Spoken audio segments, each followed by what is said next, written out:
આકાશવાણી અમદાવાદ વડોદરા પ્રાદેશિક સમાચાર વિભાગ રજૂ કરે છે આજે યોજાયેલા લોકસભા ચૂંટણીના મતદાન અંગે વિશેષ કાર્યક્રમ ચૂંટણી ચિત્ર. ભાગ લઈ રહ્યા છે જાણીતા પત્રકાર રમેશ તન્ના અને રાજકીય વિશ્લેષક તથા આકાશવાણી અમદાવાદના ભૂતપૂર્વ સમાચાર વાચક હરેશ પંડ્યા. સંચાલન કરી રહ્યા છે આકાશવાણી અમદાવાદ સમાચાર વિભાગના સંવાદદાતા અપર્ણા ખૂંટ.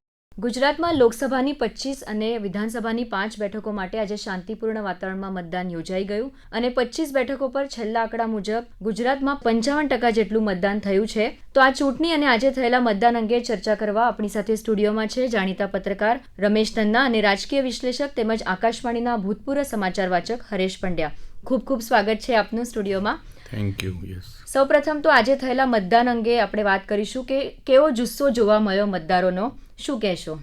આજે સવારથી જ ગુજરાતમાં મતદાન કરવા માટે લાંબી લાંબી લાઈનો દેખાઈ.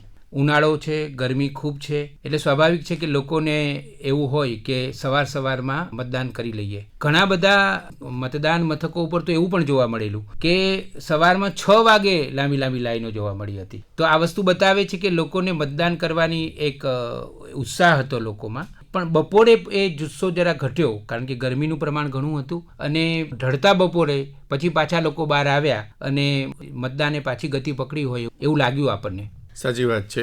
લોકોમાં ખરેખર જુસ્સો વધારે જોવા મળ્યો છે. જે રીતે ચૂંટણી પ્રચારની ગતિવિધિ સોશિયલ મીડિયામાં હતી પણ જાહેર સમારોહ અથવા જાહેર સભાઓમાં ઓછી દેખાતી હતી, પણ લોકોમાં એ જુવાળ વિશેષ હતો એમ સોશિયલ મીડિયામાં પણ દેખાતું હતું અને એ વસ્તુ આજે સવારે આપણને જોવા મળી. બરાબર 7 વાગ્યાથી જ લગભગ બધા જ મતદાન મથકો પર ઘણી બધી ભીડ હતી અને એમ લાંબી લાઈનો મહિલાઓ માટે અલગ હતી, દિવ્યાંગો માટેના અલગ જે વ્યવસ્થા હતી ત્યાં પણ જોવા મળી અને અન્ય મતદાન મથકો ઉપર પણ આ રીતે ધસારો જોવા મળ્યો. શું આ વખતે ગરમીનું તમને લાગે છે કે ગરમીના લીધે મતદાનો પર કંઈક આંશિક અસર પડી હોય એવું? ચોક્કસ એવું લાગે છે કારણ કે આ વખતની ગરમી ખરેખર સખત ગરમી હતી અને ગરમીની અસર પડવાની હતી એની ખબર તો હતી જ, પણ કદાચ એવું લાગે છે કે ગરમીની થોડી વધારે અસર પડી છે. એટલે ચોક્કસ એ તો દેખાય જ છે કે ગરમીએ મતદાન મથકની ટકાવારી ઉપર અસર કરી હોય એવું ચોક્કસ લાગે છે. એક જનરલ અત્યાર સુધીના આંકડાની આપણે વાત કરીએ તો કયામાં તમને લાગે છે કે કયા લોકસભા ક્ષેત્રમાં વધારે મતદાન થયું છે અને કયામાં થોડુંક ઓછું મતદાન નોંધાયું છે?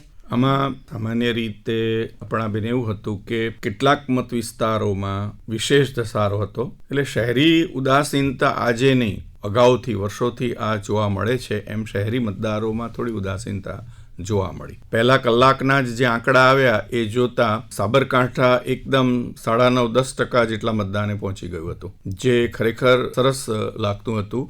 2 કલાક, 3 કલાક, 5 કલાકના આંકડા જોઈએ તો બનાસકાંઠામાં એવી જ રીતે ખૂબ સારું મતદાન જોવા મળ્યું. એવી જ રીતે બિલીમોરા બેઠક ઉપર પણ સારું એવું મતદાન જોવા મળ્યું હતું. એની સામે અમદાવાદ પૂર્વ અને અમદાવાદ પશ્ચિમમાં ઓછા આંકડા હતા. જોકે હા, થોડા સમય પછી ત્યાં મતદાન પણ વધ્યું, પણ પોરબંદર અને અમરેલી એ બાજુ પાછું ખૂબ ઓછું મતદાન હતું. વલસાડમાં પણ મતદાન સારું પ્રમાણમાં ઘણું સારું થયું છે. આદિજાતિ વિસ્તારોમાં એક ટ્રેન્ડ જે ગઈ વખતે પણ આપણે જોયો ગયા ઇલેક્શનમાં કે આ વખતે પણ આદિવાસી જે બેઠકો છે એમાં શહેરી વિસ્તારોની સરખામણીમાં વધારે મતદાન થોડુંક નોંધાયું છે. તો આ વખતે બેઠકો ઉપર લોકોની ખાસ નજર છે. આદિવાસી વિસ્તારમાં આમ સ્વાભાવિક રીતે જોઈએ તો મતદાનની ટકાવારી હોય છે, પણ આ વખતે એવું કયું પરિબળ હતું કે વધારે? એનું કારણ એ હતું કે જે મુકાબલો હતો, ખાસ કરીને ભરૂચની બેઠકની વાત કરીએ તો ભરૂચની બેઠકે જે ગુજરાતની 25 બેઠકોમાં આજે મતદાન થયું એમાં જે સૌથી રસાકસીવાળી 4-5 બેઠકો ગણાય છે એમાંની એક છે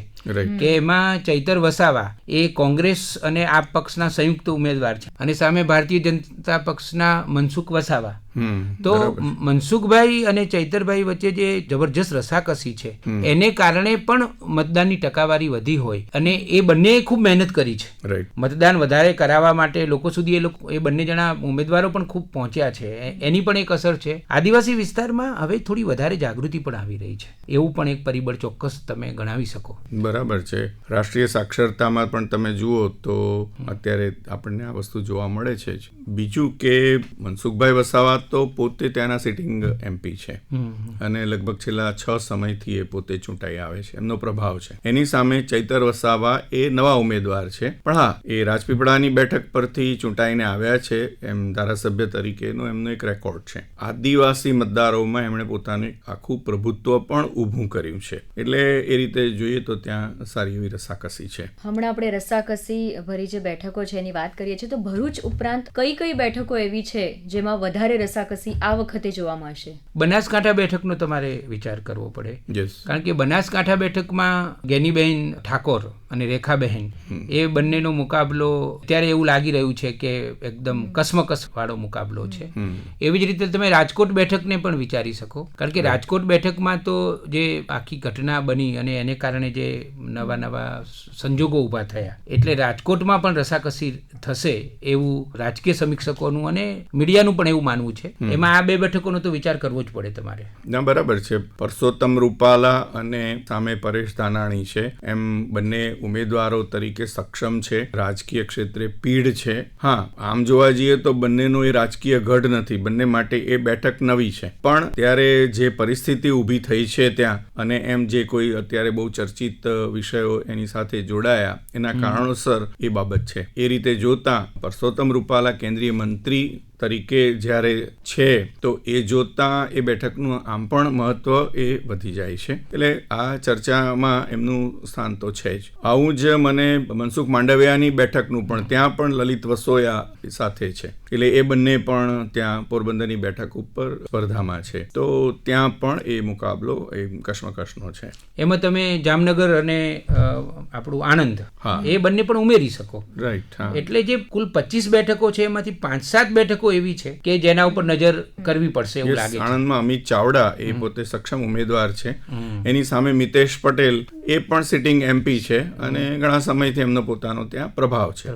અમિત ચાવડા જે કોંગ્રેસે ગણતરીની જે જૂજ બેઠકો વિધાનસભામાં મેળવી એ રીતે જોવા જઈએ તો એ ઉમેદવાર છે. કોંગ્રેસે આ વખતે ઘણા એવા સિટિંગ એમએલએ છે એ લોકોને સ્પર્ધામાં ઉતાર્યા છે અને એ પોતે પાછા પ્રદેશ પ્રમુખ પણ રહી ચૂક્યા છે કોંગ્રેસના. અને બીજું કે એમનો પ્રભાવિત જિલ્લો છે આમ જોવા જઈએ તો, એટલે એ પણ એ વિચારી શકાય. એટલે ત્યાં પણ કશ્મકશ તો છે ચોક્કસ. આ વખતની જે લોકસભાની ચૂંટણી છે એ કેવી રીતે અલગ છે અને કયા કયા મહત્વના મુદ્દાઓ આ ચૂંટણીની અંદર ચર્ચવામાં આવી રહ્યા છે? આ ચૂંટણી ઘણી બધી રીતે અલગ છે. 2019ની ચૂંટણી વખતે જે માહોલ હતો એના કરતાં 2024માં જુદો હતો. અને બીજા ઘણા બધા જે રાષ્ટ્રીય કક્ષાના મુદ્દાઓ છે કે જે કેન્દ્ર સરકારની સિદ્ધિઓમાં ગણાવવામાં આવે છે, હિંમતપૂર્વકના નિર્ણયો જે ભારત માટે જરૂરી હતા, એ મુદ્દાઓની વધારે ચર્ચા થશે એવું લાગતું હતું, પણ એવું બહુ દેખાયું નથી. એના બદલે આ ચૂંટણીમાં છે ને અચાનક જ જે એક વિવાદ ઉભો થઈ ગયો કે કોઈ ઉમેદવારથી કંઈક બોલાઈ ગયું, પછી એમને માફી પણ માંગી લીધી, પણ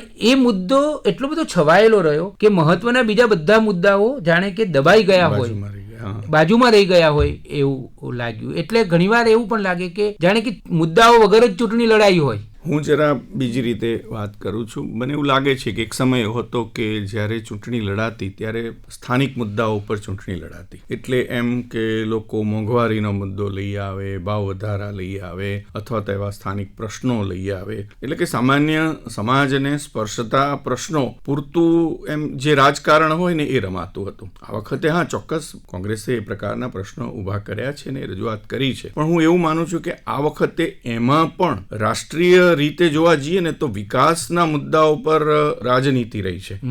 એમ વિકાસ શું કર્યો એ ભાજપે ખાસ કરીને એની ઉપર કેન્દ્રિત કર્યું છે, તો વિરોધ પક્ષે એમ વિકાસ શું નથી થયો જે બાબતો એની ઉપર એ આ બધી ચર્ચાઓ રહી છે. હું એથી પણ વિશેષ કહું ને તો મતદાતાઓનું વલણ પણ બદલાયું છે. એક સમય હતો એમ માત્ર રાજકીય ચર્ચાઓ થતી ને રાજકીય બાબતો ઉપર.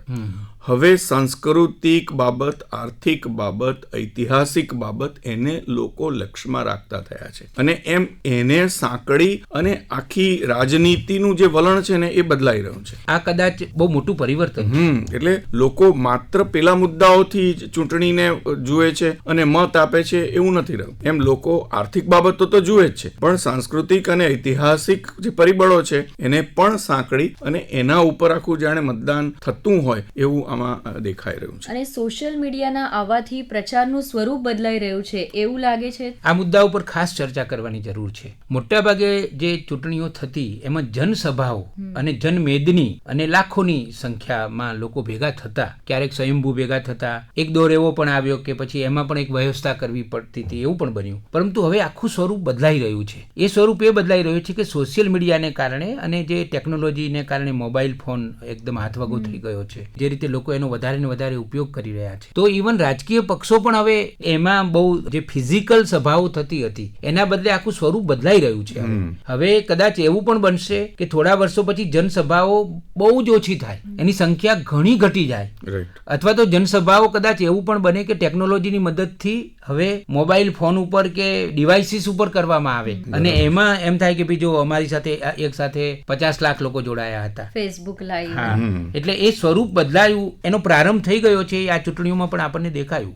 રાઈટ. અને વધુમાં વધુ મતદાર આ લોકશાહીના પ્રક્રિયામાં સહભાગી બને અને સરળતાથી મતદાન કેન્દ્ર સુધી પહોંચી શકે એના માટે આ વખતે ચૂંટણી પંચ દ્વારા ઘણા બધા પ્રયાસો કરવામાં આવ્યા. ખાસ કરીને ટેકનોલોજીનો ઉપયોગ કરીને ફર્સ્ટ ટાઈમ જે મત આપી રહ્યા છે એવા લોકોને ખાસ ટાર્ગેટ કરવામાં આવ્યા. તો આ એક બદલાવ છે જે ચૂંટણી પંચ પણ એને સ્વીકારી રહ્યું છે. તો આ એક પરિવર્તન લાગે છે તમને? મને લાગે છે કે સૌથી વધારે જો અભિનંદન આપવા હોય, લોકસભા ભારત ઉપખંડ છે, આટલી બધી વસ્તી છે, આખા વિશ્વની સૌથી મોટી લોકશાહી છે, આટલા બધા મતદારોને સાચવવા, આટલું શાંતિપૂર્ણ રીતે વ્યવસ્થિત રીતે મતદાન કરાવવું એ બહુ મોટો પડકાર છે. પણ ચૂંટણી પંચ જે રીતે કામ કરે છે, નિષ્પક્ષ રીતે અને જે રીતે પ્રતિબદ્ધતાથી કરે છે, એના ઉપર ધ્યાન ઓછું જાય છે એવું એક જાગૃત પત્રકાર તરીકે મારું માનવું છે. કારણ કે બીજા બધા માહોલમાં આની ચર્ચા થતી જ નથી. ચૂંટણી પંચ આ જે સરસ રીતે જાગૃતિ લાવવાના જે પ્રયાસો કરે છે, પ્રયાસોનું તો તમારે એક આખી મોટી બુકલેટ બનાવવી પડે એટલા એ લોકો પ્રયાસો કરે છે.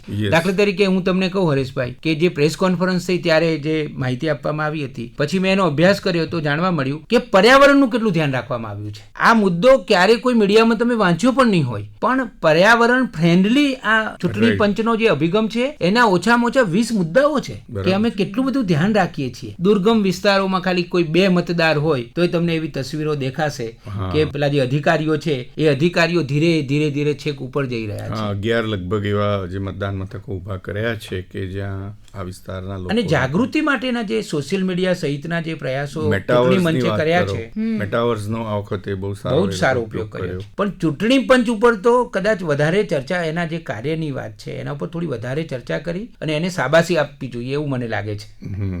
વાત સાચી છે. આપ બંનેનો ખૂબ ખૂબ આભાર. અમારી સાથે આવીને સ્ટુડિયોમાં આપણે આ ચર્ચા કરી. હમણાં જ આપ આકાશવાણી અમદાવાદ વડોદરાના પ્રાદેશિક સમાચાર વિભાગ દ્વારા પ્રસ્તુત લોકસભા ચૂંટણીના મતદાન અંગે વિશેષ કાર્યક્રમ ચૂંટણી ચિત્ર સાંભળી રહ્યા હતા. પ્રસારણ આકાશવાણીના અમદાવાદ વડોદરા કેન્દ્ર પરથી કરવામાં આવ્યું.